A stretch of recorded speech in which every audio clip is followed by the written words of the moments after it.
Hi అండి అందరికీ welcome to దేవిస్ kitchen. ఈరోజు అయితే అట్టికాయ ఫ్రై చేశాను. నేను ఎప్పుడు ఎలా చేసుకుంటానో అలా అయితే చేశానండి. ఒకసారి మీరు కూడా వీడియో అయితే స్కిప్ చేయకుండా చూడండి. అలాగే ముందుగా మన ఛానల్ ఎవరైనా సబ్స్క్రైబ్ చేసుకోకపోతే సబ్స్క్రైబ్ కూడా చేసుకోండి.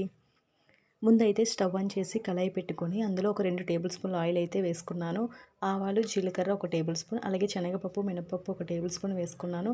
అలాగే ఒక పచ్చిమిర్చి, ఒక 5, 6 ఎల్లుల్లి రెమ్మలు కూడా వేసుకొని ఒక ఉల్లిపాయ చిన్న ముక్కల్లా కట్ చేసి అయితే వేసుకున్నానండి. అందులోనే కొద్దిగా కరివేపాకు, ఒక 2 ఎండుమిర్చి కూడా వేసి ఉల్లిపాయలు అయితే ఫ్రై చేసుకోవాలి.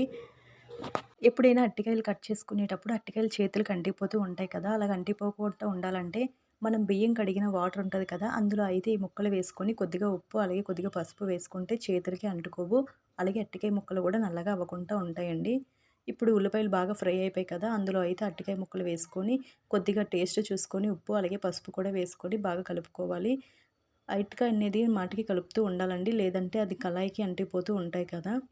నేనైతే ఉప్పు, పసుపు వేసుకొని ఒకసారి అయితే కలుపుకొని మూత పెట్టుకున్నాను. మళ్ళీ మూత అయితే తీసి మరోసారి అయితే కలుపుకున్నానండి. ఇలాగ మాటికి కలుపుతూ ఉండాలి. లేదంటే చూసారు కదా అంటికిపోతూ ఉంటున్నాయి. ఇంకా మా ఇంట్లో అయితే అస్సలు అట్టికాయ ఎవరము తినమండి. ఇంకా ఈ కార్తీక మాసంలో అన్ని రకాల కూరగాయలు కూడా తినగలుగుతున్నాము. ఈ అరటికాయ ఫ్రై అనేది రసంలోకి, సాంబారు, చారులోకి కూడా చాలా బాగుంటుంది కదా! ఇంకా ఈరోజు అయితే టమాటా రసం పెట్టేసి అరటికాయ అయితే వేపేసాను. ఇంక ఇప్పుడు మళ్ళీ మూత తీసుకొని కారం అయితే వేసుకున్నాను. అలాగే ధనియాల పొడి ఒక టేబుల్ స్పూన్ వేసుకున్నాను. కొద్దిగా గరం మసాలా కూడా వేసుకున్నానండి.